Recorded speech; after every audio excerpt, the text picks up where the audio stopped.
오늘 함께 나눌 말씀 전도서 5장 10절에서 20절입니다. 전도서 5장 10절에서 20절 말씀입니다.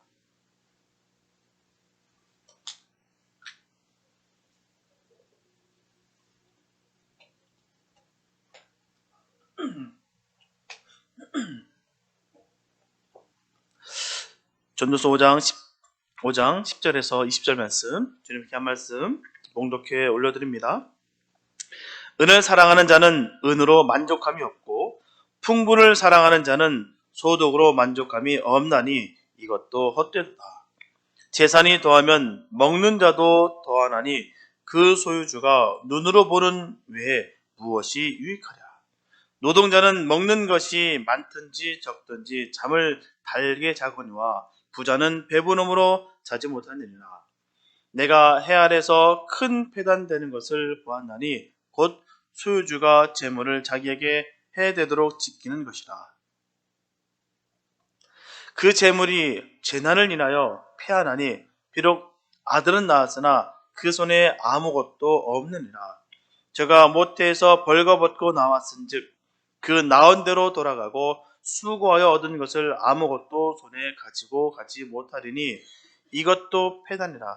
어떻게 왔든지 그대로 가리니 바람을 잡으려는 수고가 저에게 무엇이 유익하랴.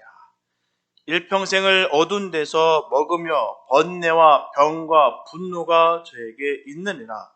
사람이 하나님의 주신 바 그 일평생에 먹고 마시며 해 아래서 수고하는 모든 수고 중에서 낙을 누리는 것이 선하고 아름다움을 내가 보았나니 이것이 그의 분복이로다. 어떤 사람에게든지 하나님이 재물과 부유를 주사 능히 누리게 하시며 분복을 받아 수고함으로 즐거워하게 하신 것은 하나님의 선물이라. 저는 그 생명의 날을 깊이 관념치 아니하리니 이는 하나님이 저의 마음에 기뻐하는 것으로 응하심이니라. 아멘. 성도는 주님께서 주시는 것에 대해서 잘 관리하고 또한 그것을 통해서 하나님께 영광을 돌려야 됩니다. 그 중에서도 물질에 관한 관리는 그 어떤 것보다도 신중해야 됩니다. 왜냐하면 많은 사람들이 이 물질로 인해서 상처받고 또한 시험을 받기 때문입니다. 많은 사람이 시험 들기 때문이에요. 신앙적인 면에서 너무나 실제적이고 뚜렷하게 드러나기 때문에 결코 소홀히 할 수가 없습니다. 왜냐하면 숫자로 표기가 가능하기 때문이에요. 이게 딱 떨어집니다. 간혹 시험에 들기도 하지만 또한 믿음의 척도가 되고 또한 복을 받는 통로가 되는 것이 사실입니다. 분명하게 물질은 사람이 생활하고 생존하는데 아주 직접적으로 사용되기 때문에 반드시 신앙적으로 해결이 되어야만 합니다. 우리 교회 2021년 올해 표어는 주님의 마음을 품고 행하는 교회가 되라 합니다. 오늘은 물질에 있어 성도로서 우리는 어떤 마음을 품고 행해야 하는지 성경적인 관점에서 함께 말씀을 나누겠습니다. 이 시간을 통해 물질에 대해서 주님 주시는 마음을 깊이 생각하는 복된 시간이 되었으면 좋겠습니다. 첫째, 재물의 가치를 알아야 됩니다. 본문 10절 전반부에 보면 은을 사랑하는 자는 은으로 만족함이 없고 라고 되어 있어요. 이처럼 인간의 욕심은 끝이 없습니다. 한정되어 있지 않아요. 사실 인간이 자기의 소원을 물질에 둔다고 한다면 그는 일평생 동안, 아니 죽을 때까지 그는 만족함이란 기대할 수가 없습니다. 만족함을 얻을 수가 없어요. 물질의 모든 것이 마음에 뺏겼다라고 한단 말입니다. 그래서 저와 여러분들은 돈을 사랑함이 일만하게 뿌리가 됨을 늘 기억하게 되시기 바랍니다. 우리가 진정으로 사랑하고 섬겨야 되는 것은요, 오직 주님입니다. 또한 그 영혼들이에요. 돈은 사랑할 대상이 아닙니다. 돈은 단지 우리가 다스리고 사용돼야 될 수단일 뿐이에요. 그러므로 저와 여러분들은 돈을 가지고 만족함을 얻으려 해서는 결코 안 됩니다. 하나님이 주신 물질을 통해서 하나님을 섬기고 이웃을 위해 봉사하는데 선하게 사용돼야 될 줄 믿습니다. 그게 물질이에요. 아이러니하게도 돈은 잘 사용할 때 만족감을 얻는다는 것입니다. 모으는 것에 대해서 꾹꾹 감추는 것에 대해서 만족감을 느끼는 것이 아니라 쌓아 올린다고 만족하는 것이 아니라 잘 쓸 때에 만족감을 얻게 된다는 것입니다. 본문 10절 후반부에 보게 되면 풍부를 사랑하는 자는 소득으로 만족감이 없나니라고 분명히 성경은 전하고 있습니다. 만족감이 없다는 거예요. 이처럼 풍성한 열매만을 구하는 자는 이것으로부터 진정한 만족을 얻지 못한다는 것입니다. 로마 격언 중에 그런 말이 있어요. 부귀는 바닷물과 같은 것이다 라는 말이 있습니다. 부귀는 바닷물과 같다. 이 격언은 바닷물은 갈증을 없애는 것이 아니라 마시면 마실수록 점점 더 타들어가고 더욱더 갈증을 가져다 주듯이 부귀를 추구하게 된다면 그 소유의 욕망은 저지될 수가 없다는 말입니다. 그래서 인간은 항상 조금만 더, 조금만 더, 조금만 더 라는 이 욕망에 사로잡혀 있다는 것입니다. 조금만 더 하면 될 것 같은데 이거 정도는 좀 부족해. 조금만 더. 이러다 보면 뭐가 망쳐요. 안 그렇습니까? 요리할 때도 보면 그래요. 조금만 더 넣으면 그 음식은 짜든지 달든지 쓰든지 이상하게 돼요. 딱 처음에 딱 떨어질 때 딱 맞아요. 좀 더 넣어야 될 것 같아. 그러면 꼭 문제가 생기더라고요. 꼭 우리가 그런 조금만 일하다 보면 문제가 분명히 발생된다는 사실입니다. 이런 욕망은 인간으로 하여금 수단과 방법을 가리지 아니하고 재물을 모으게 하며 그로 인해서 악은 점점 자라나서 눈덩이처럼 부풀어 오르는 것이에요. 분명하게 물질적 풍요가 인간에게 실제적 이익일지는 모르겠으나 하지만 진정한 기쁨과 즐거움을 주지는 못합니다. 결국 외형적 부유는 인간의 마음과 영혼을 절대로 궁극적으로 충족시켜 주지 못합니다. 그것으로는 결코 채워지지 않는다는 거예요. 본문 11절 말씀 보면 재산이 더하면 먹는 자도 더하나니 그 소유자가 눈을 보는 외에 무엇이 유익하랴. 이처럼 돈이라는 것은 있어도 근심, 없어도 근심, 속성적으로 근심이 따라다니는 것입니다. 누가복음 12장 17절에서 한 부자는 그 소출의 풍성함으로 심중히 생각하여 내가 곡식 쌓아둘 곳이 없으니 어찌할꼬 근심했던 것입니다. 너무 많으니까 근심하고 있는 거예요.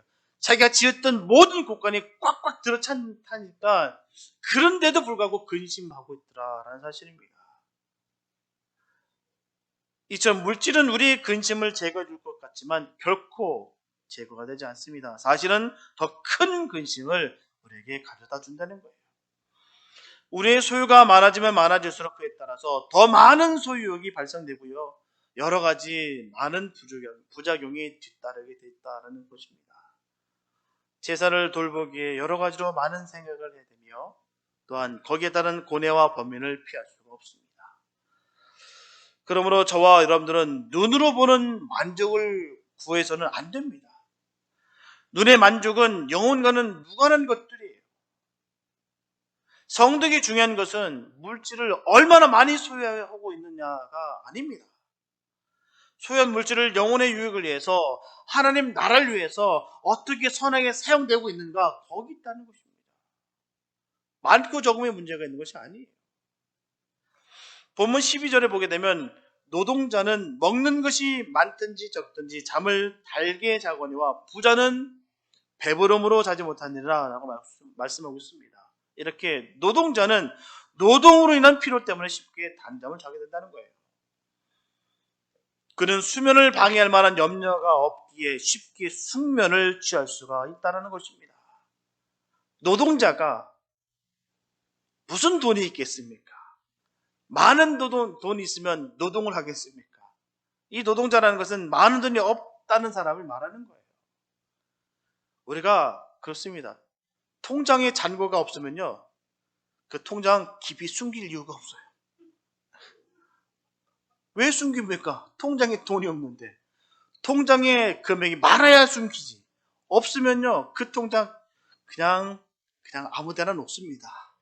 별로 두려울 것도 없고 무서울 것도 없고 겁날 것도 없습니다.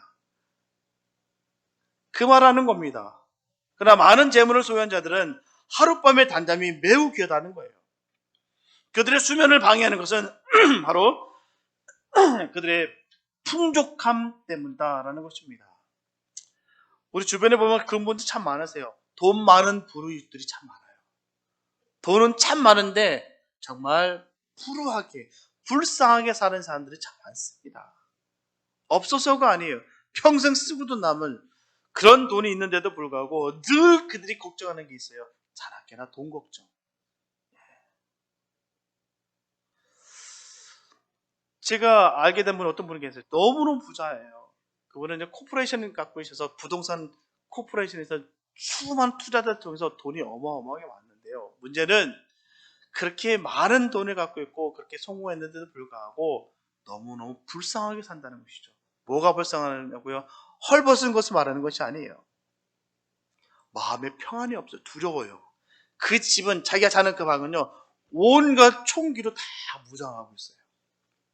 그리고 문 자체가 방탄입니다. 그런데도 불구하고 무서워가지고 잠을 못 자요. 그 불면증이 시달리고 있고요. 늘 그 마음속에는 두려움이 있다라는 것입니다. 많은 것이 있으면 뭐예요? 그 재물로 인해서 자기 목숨을 뺏길까봐 그렇게 무섭게, 두렵게 살고 있다는 것이죠. 온 자기 방을, 그 방에서밖에 안 자는 그 방이 있는데 그 방에서는 온통 다 철판입니다. 감옥이죠, 그게. 집입니까? 강도가 들어올까봐 무서워서 온통 그런 철갑 속에서 자면서도 두렵고 무서워서 잠을 청하지 못하는 그런 어리석음이 있다는 것이죠. 평안을 찾아볼 수가 없습니다. 평안은 누구로부터 오는 겁니까? 오직 주님으로부터 오는 것이 평안입니다. 그 안에 평안이 없다는 것은 뭐겠습니까? 그 안에 주님이 없다는 거예요. 다른 건 다 있는데 주님만 없어요. 아무 소용없습니다. 다른 것도 다 있고 주님도 있으면 얼마나 좋겠습니까? 그래서 물질에 대한 지나친 욕망은 하나님 곁을 떠나게 합니다. 탕자는 돈이 있을 때 아버지 곁을 떠났어요. 그리고 허랑방탕한 생활을 했습니다. 그와 마찬가지로 성도들도 물질에 욕심을 갖게 된다면 하나님을 점점 멀리하게 된다는 것입니다. 멀어진다는 거예요. 결국 이 말씀은 내가 가진 물질로 인해서 하나님께서 함께 하시지 않으셔도 살아갈 수 있다라고 믿게 되는 것입니다. 하나님 없어도 나는 이제 살 수 있어. 내가 갖고 있는 이 재력으로 나는 이제 살 수 있어. 라고 생각하고 그렇게 믿는다는 것입니다. 골로새서 3장 5절 말씀 보면 그러므로 땅에 있는 지체를 죽이라. 곧 음란과 부정과 사욕과 악한 정욕과 탐심이니 탐심은 우상 숭배니라. 이와 같이 그 물질을 사랑하는 욕망은 곧 우상 숭배인 것입니다. 우상을 믿는 거예요. 하나님 외에 다른 것을 믿는 것입니다. 다시 말씀드리면 물질에 대해 욕망을 갖게 된다면 하나님보다 물질을 더 사랑하게 되고요. 자연스럽게 하나님의 말씀이 이제는 귀찮아지게 되고 오히려 옆에 계시지 않는 것이 자신에게 유익하다라고 생각해서 하나님을 떠난 생활을 하게 된다는 말이에요. 이제 가진 것이 있다 보니 내가 즐길 만한 게 너무 많거든요. 세상은 재밌는 게 참 많습니다. 그러니 유흥을 즐기고 싶은 그 욕망이 막 생겨나는 거예요. 아쉬운 게 없으니까 말입니다. 하나님은 뭐라고 말씀하십니까? 늘 나누고 섬기라. 그런 말씀하지 않습니까? 이 말씀이 이제 귀찮은 거예요. 꼭 내가 죄인 있는 것 같고 내가 꼭 몹쓸 사람 같고 내가 정말 자꾸 내 스스로가 위축되는 것 같으니까 하나님 옆에 계시는 게 부담스러운 겁니다. 하나님 없어야 내가 마음껏 놀 수 있는데 내 마음대로 내 멋대로 하고 싶은데 하나님은 자꾸 하지 말라는 거예요. 자꾸 규제합니다. 타락한 것이다. 죽음의 길이다. 그것은 망하는 길이다. 계속 얘기하니 귀찮은 거예요. 부자 동네에서 부자 얘기하면요. 성경에서 부자들 얘기하면 그들 싫어합니다. 그래서 부자 동네에 있는 목사님들을 어떤 분들은 그래요. 마음 아프게 그 얘기를 안 해요. 성경에 있는 그 본질의 말씀을 안 합니다.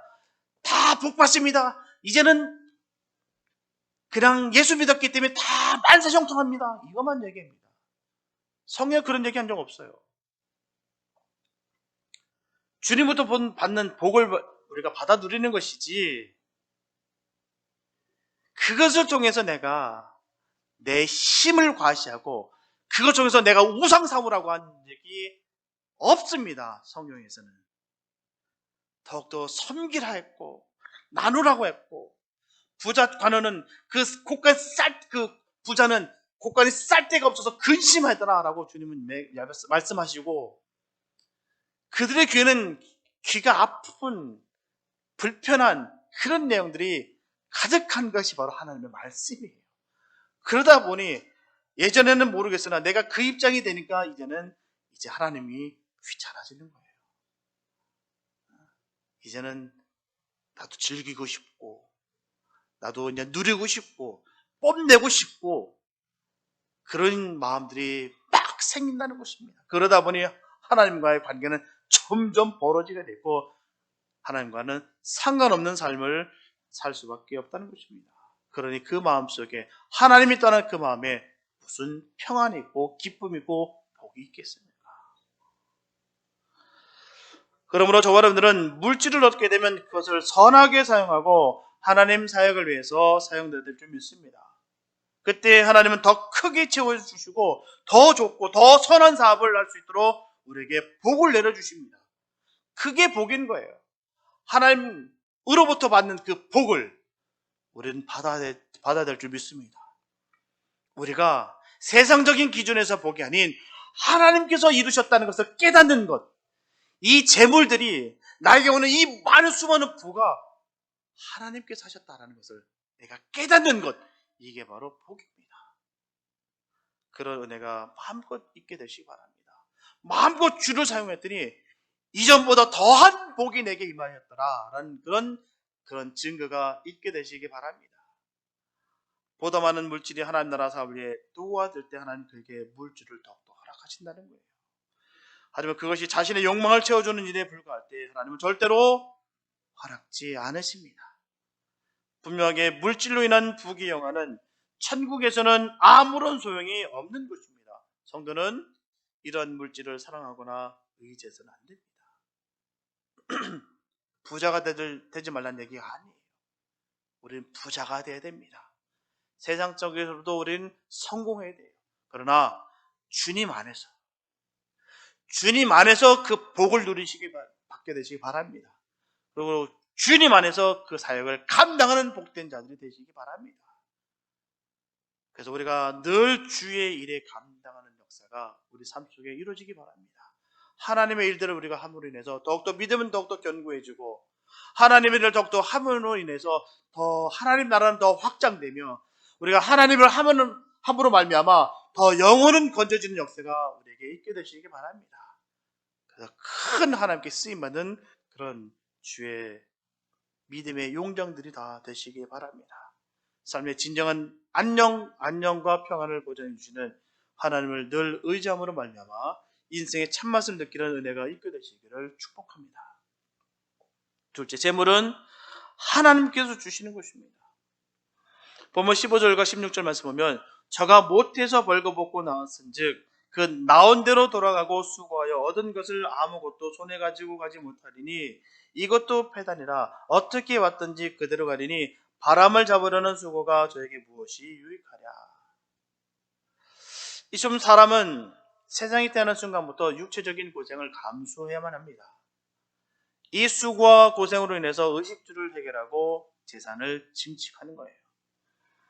그러나 인간이 소유하고 있는 재산이 아무리 많다 할지라도 그들이 죽을 때는 그 모든 것을 다 남겨두고 빈손으로 돌아간다는 것입니다.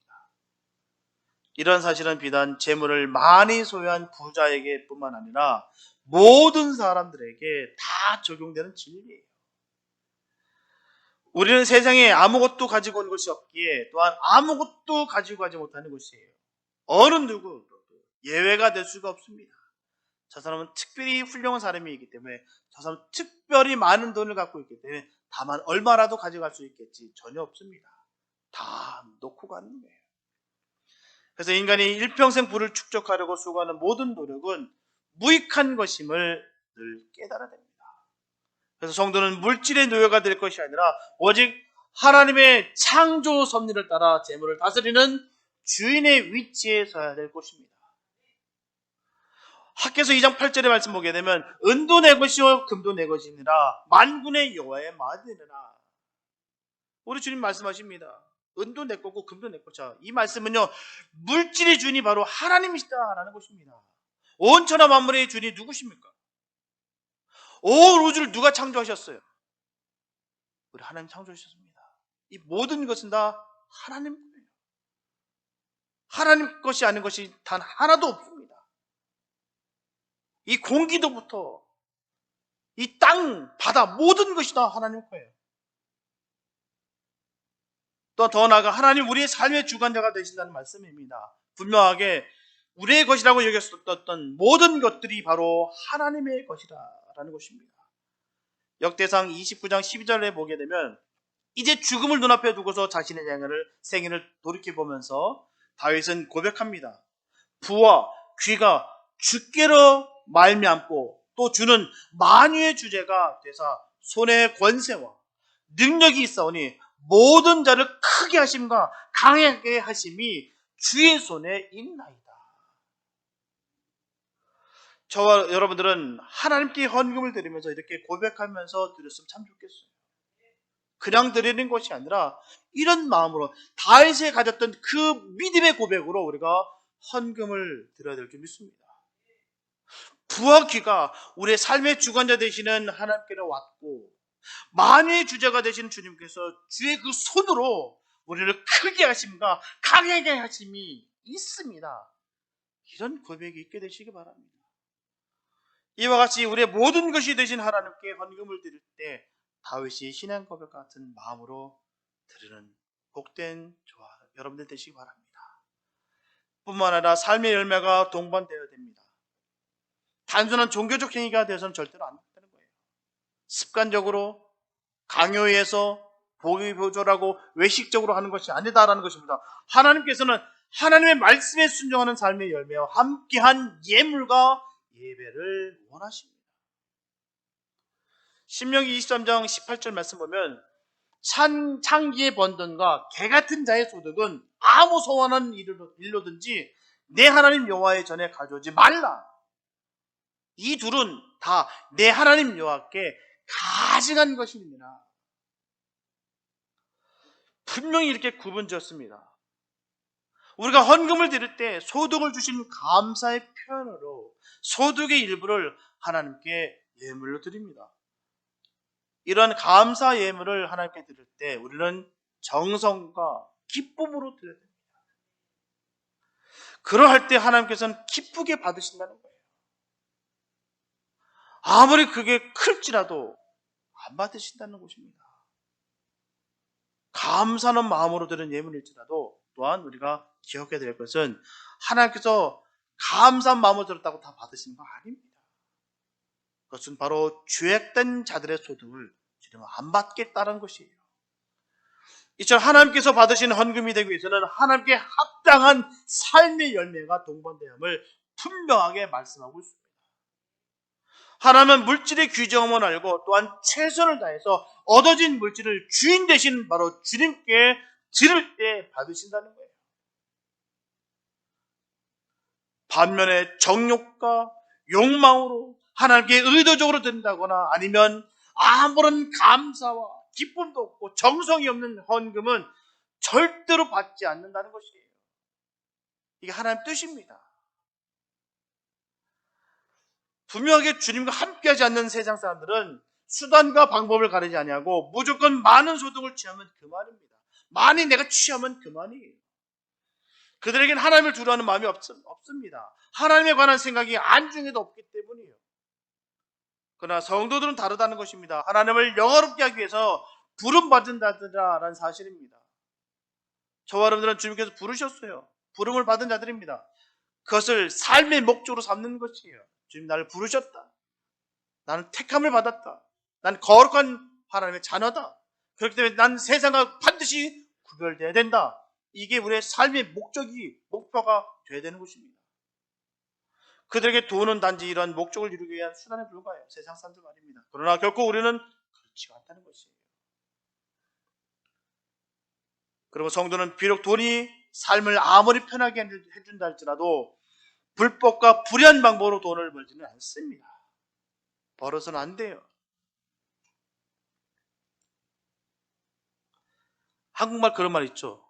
개같이 벌어서 정성을 쓴다. 그건 한국말입니다. 성도에게서는 그런 말이 되지 않아요. 과정도 결과도 모든 것들이 정의롭고 또한 진리 가운데 행해야 되는 것입니다. 정직하게 이루어져야 되는 거예요. 남의 것을 훔치고 사기쳐서 빼앗아서 드리는 헌물 주님 안 받겠다라고 분명히 말씀하셨어요.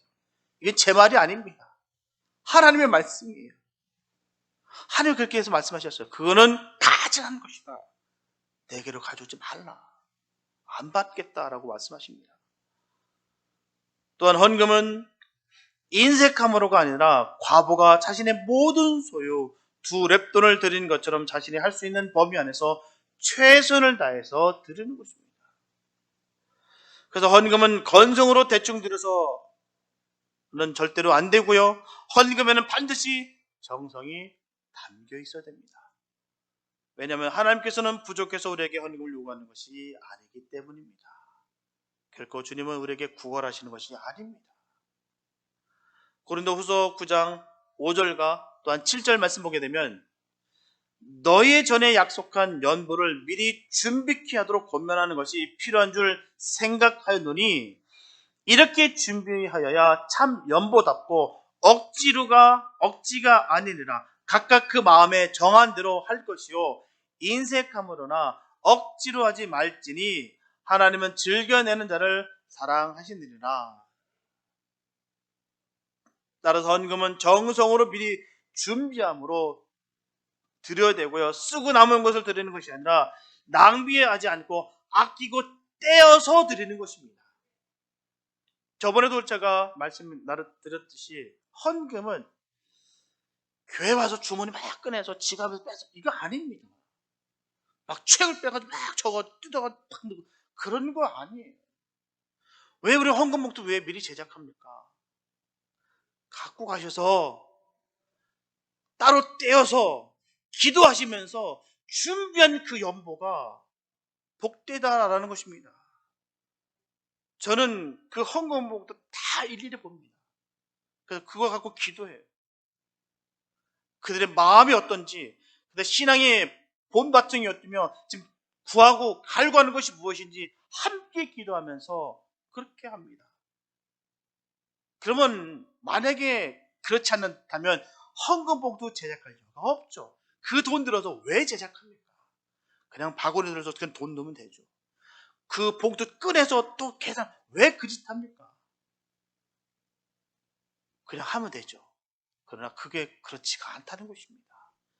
미리 준비해서 기도하고 하나님 정성만 받아주십시오라고 그렇게 기도하고 드리는 그 헌금이 바로 복된 헌금이다라는 사실입니다. 준비되지 않고 즉흥적으로 하는 것이 아니라 정말 감사함으로 내가 더 하나님께 내가 영광 돌리지 못함을 늘 가슴 아파하는 마음으로 드려야 되는 것이 바로 헌금입니다. 왜냐고요? 하나님은 가난한 분이 아니시기 때문입니다.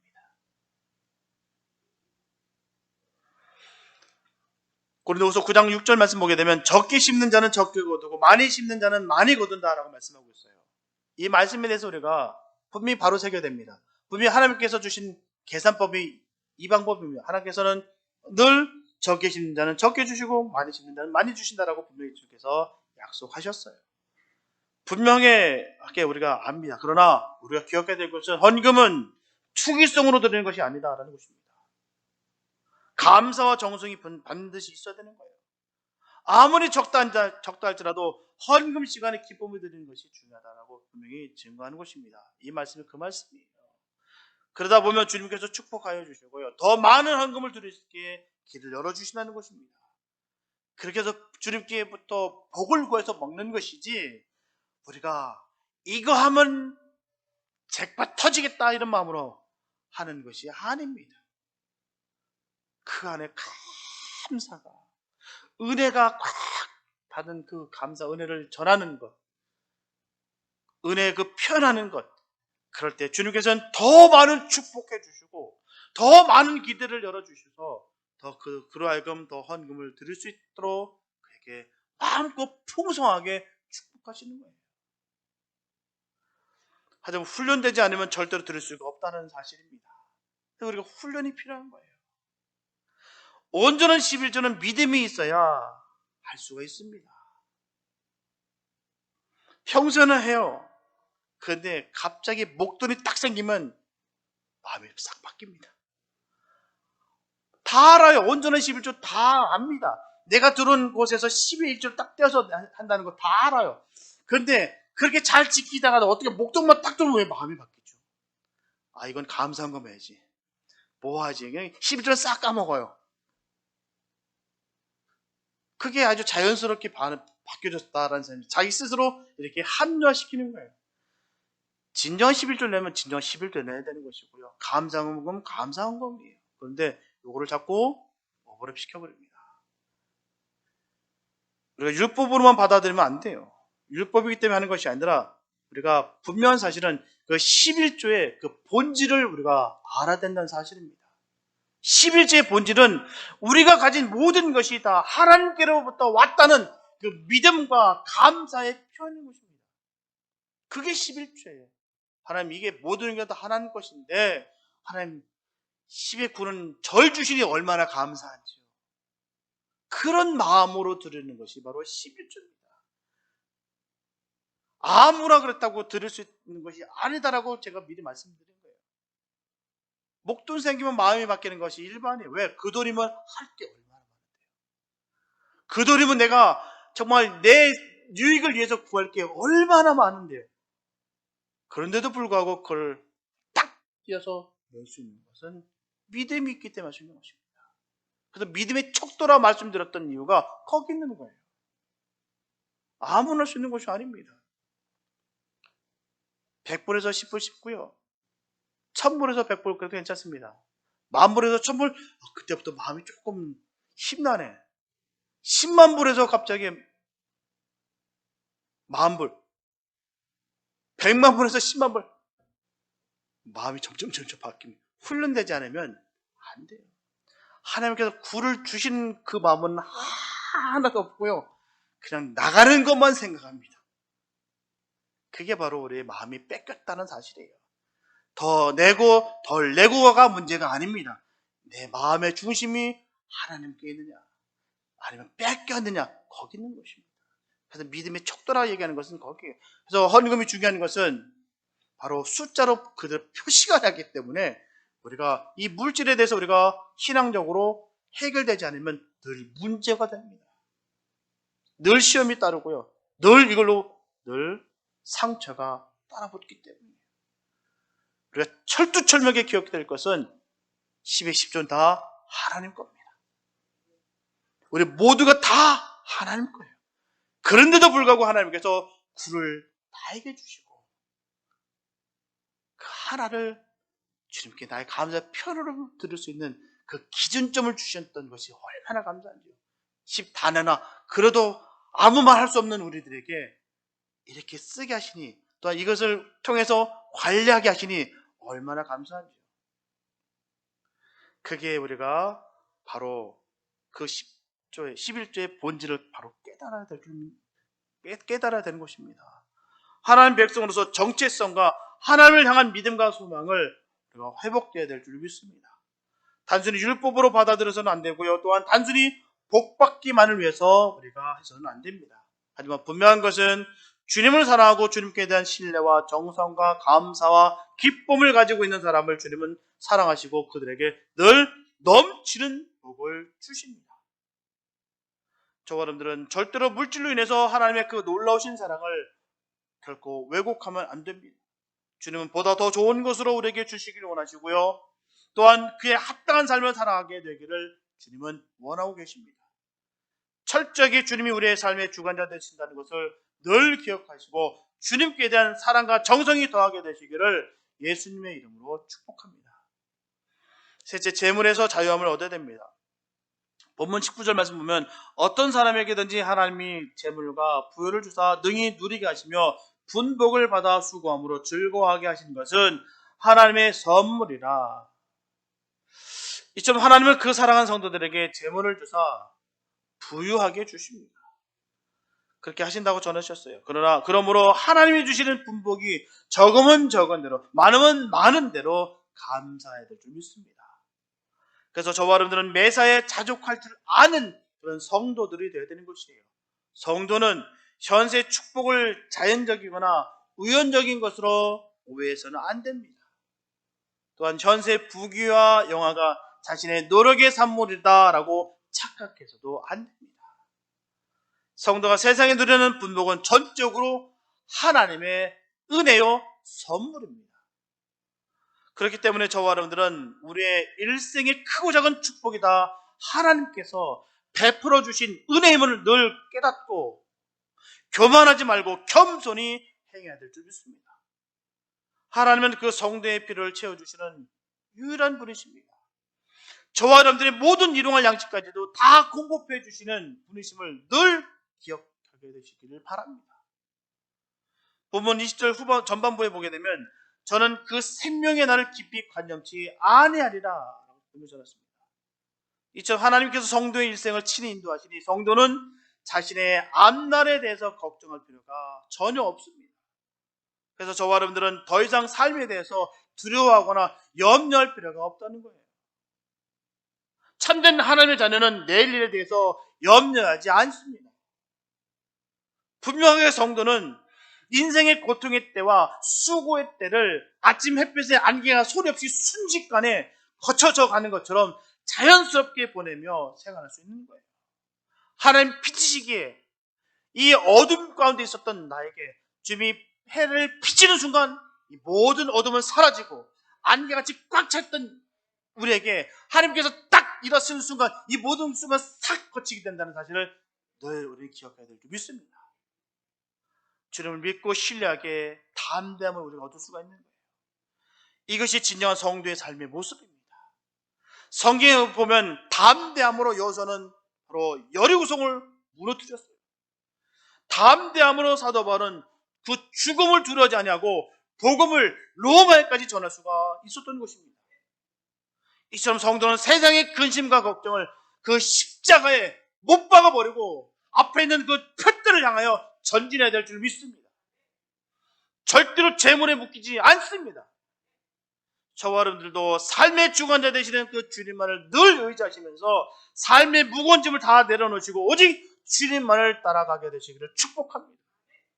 그래서 주님의 말씀을 품었던 제자들의 그 담대한 신앙을 우리도 소유하여서 오늘 우리의 삶의 현장에서 담대하게 살아가는 예수님의 사람들이 다 되시길 바랍니다. 사랑하는 성도 여러분, 본문 20절 후반부에 보게 되면 이는 하나님이 저의 마음에 기뻐하는 것으로 응하심이니라 라고 말씀하고 있어요. 하나님은 성도에게 기쁨을 주는 분이십니다. 성도가 기쁨을 소유할 수 있는 것은 가장 큰 이유는 하나님께서 성도의 힘이 되어 주시기 때문입니다.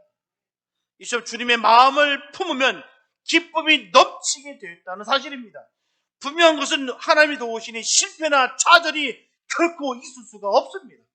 비록 우리가 가진 재물이 없고 세상적인 능력이 없어도 하나님께서 함께 하시니 성도는 커다란 기쁨을 소유할 수가 있습니다.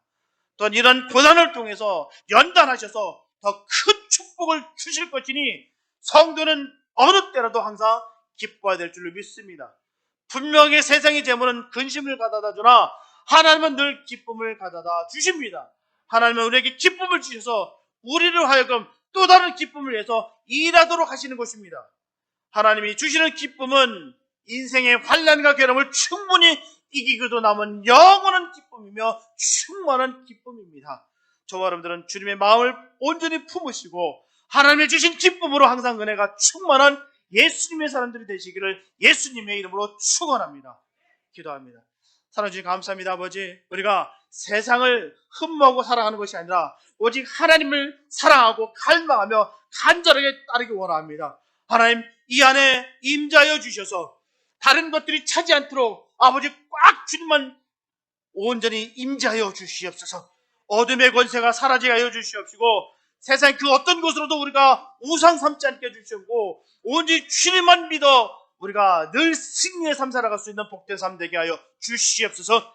담대함을 주시고 어느 곳에 묶이지 않아 늘 주님의 그 사랑으로 주님의 이름을 선포하며 나아가며 승리하는 주님의 자녀들 되게 하여 주시옵소서. 오늘도 선포합니다. 예수 이름을 선포합니다. 그 예수 이름의 능력이 있습니다. 어둠의 관사는 묶일 줄 믿습니다. 아버지, 온전히 하나님 역사하여 주셔서 하나님의 나라를 영원롭게 할 수 있는, 하나님의 이름을 온전히 높일 수 있는 복된 주님의 자녀들 되게 하여 주시옵소서. 주께서 함께 하심을 믿사하며 우리를 구원하신 예수님의 이름으로 기도했습니다.